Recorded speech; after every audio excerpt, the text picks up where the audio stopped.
It's the time now to meet my next guest, and he is the only Irish recording artist to have #1 albums every decade for the last 40 years. Here's what happens when I caught up with the legendary Joe Dolan.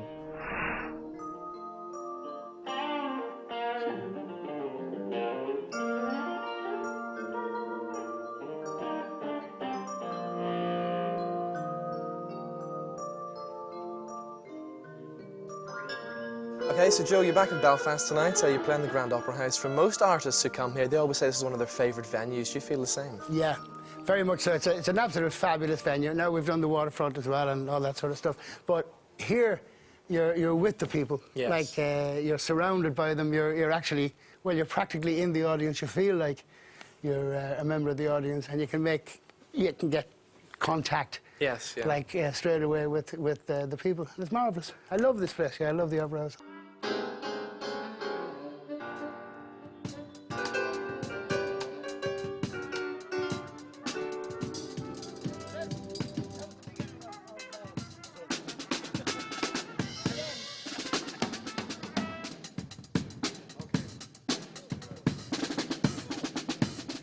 You're still touring like crazy. Are you not fed up touring yet? No, I'm not touring like crazy. I'm doing a certain amount of touring. I started doing a tour last February, the 9th of February, and it's been on and off. Like, I've taken some time off and do the gigs and all the rest. But now we're finished off tonight. Right. For the rest of the summer until mid-August. I don't go back touring until mid-August. So right. That's a nice little break for the summer. Looking forward to it. What about new material as well? Last time we spoke, we talked about the Double O Joe album. Yeah, we did that, and we're working on a new one now at the moment. My nephew and myself, Adrian, who's my bass player. Right. And we have a recording studio, you see, in Mullingar. We have our own place down there. Okay.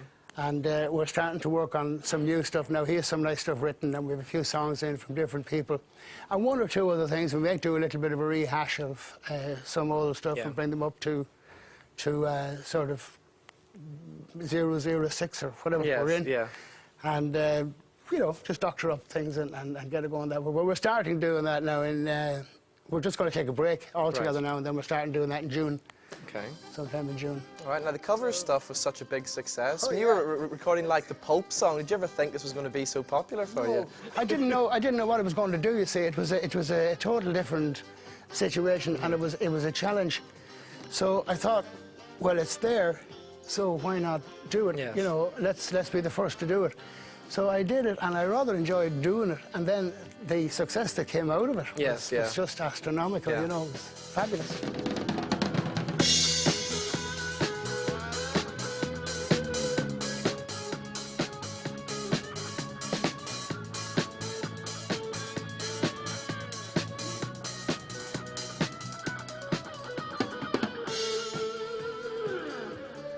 And before you did the Joe's 90s album, did you actually know about singers like Blur and groups and stuff like that? Were you listening to that type of music as well? I'm alive, man. Yeah, of course I was. Of course I was. I was always that sort of a fan, a rock fan, and the Rolling Stones were always my favourite group. Now, they're all older than myself, but that's not the point. They were always my favourite sort of rock band. And I was very much into all the modern stuff, even today. Now, mind you, there are not that many sort of hot new songwriting people coming out these days that are doing sort of, you know, exclusive music, their own stuff and that sort of stuff. Okay, you find one or two of them, but I mean, mainly you have the sort of Westlife and this sort of stuff, which basically is all rehash of everything that has been done before, you know.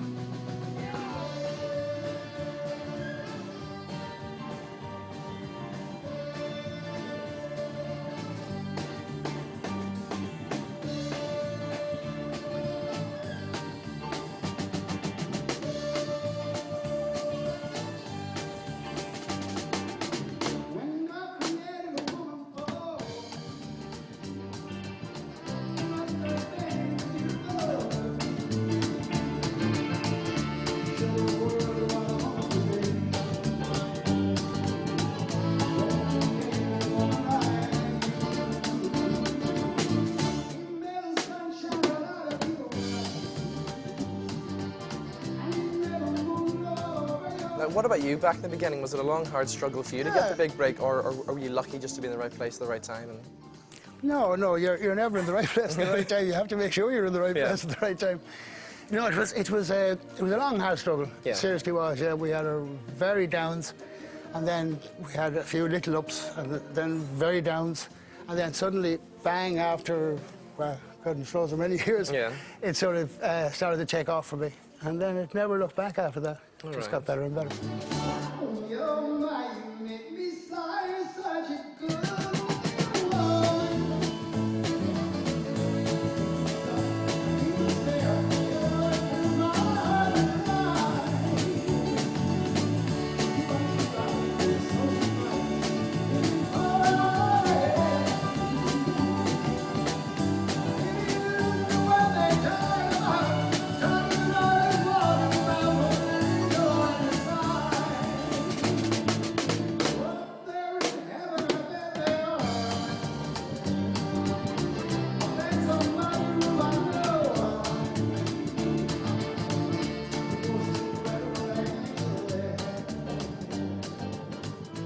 Do you remember the first time you did Top of the Pops?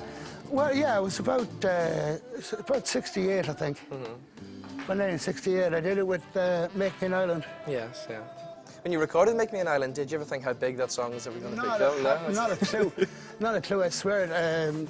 I was friendly with this girl in London called Joy Nichols. Right. And she was part of Shaftesbury Music. She was also secretary to Jeffrey Everett, who was the boss of Radio Luxembourg. Right. And he owned Shaftesbury Music. It's a long, twisted story. And they gave me the song Make Me an Island. So I didn't know how powerful these people were. And I think the first week it was released, we got power play, which was unheard of. So we got power play, which meant we were played every hour on the hour. And also, we were played every half hour on the half hour. Right. So we were constantly on Radio Luxembourg. So the record had to be a hit. Yes, yeah. I mean, there were just people were brainwashed. They were really saying, let's buy it and get it off the bloody air. But it was a huge hit. But I had no idea that was going to happen, not at all. Now, you've been singing the songs like Make Me an Island and all the other big hits for years now. Do you ever get fed up singing them?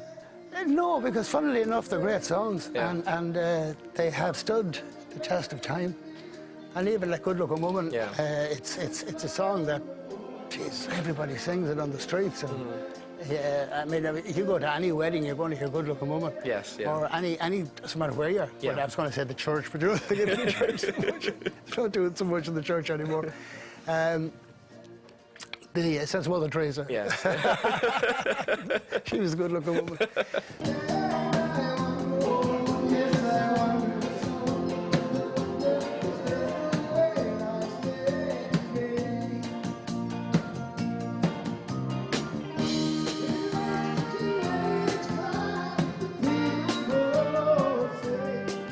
Because you were also massive in Russia, weren't you? I read somewhere where they were bootlegging your tapes and things and selling them on the streets. Yeah, I know, that was marvellous. We did a tour there in, I think it was 1980. It was a little after we were sort of booted out of South Africa. Why? Why? Because of apartheid. Right. And, well, I didn't say that I could change the world overnight, and they thought it was a bad idea for me playing to white people. We weren't playing to white people. We were playing to anyone who came to the show. And in fact, we played, all right, let's be apartheid if you wish. We played in let's say, a theatre here, let's say the Grand Opera House.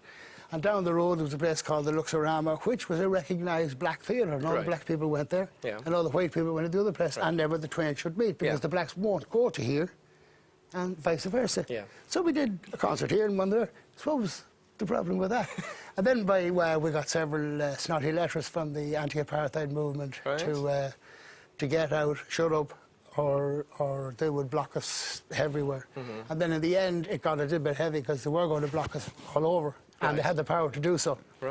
So we said, right, we'll have to pull out. So we pulled out of South Africa around that time, and then we went to Russia. And we had a wonderful time in Russia. Absolutely fantastic. Yeah, it was brilliant. Very Irish, the Russians, like. Same temperament, love their few drinks, and unbelievable. Like, did you ever have to translate any of your songs into Russian, though? No.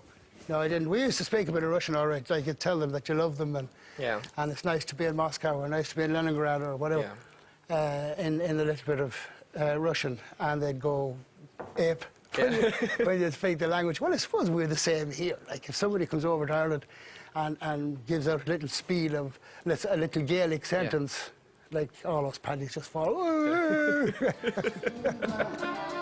That's the life I see.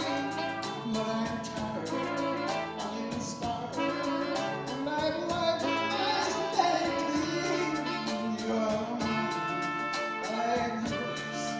You can love, you're tired, you're cold, and I'm just now.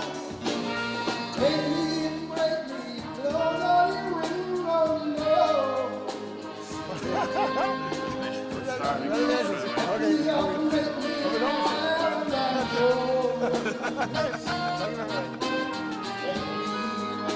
Thank you so much. Okay. Mary's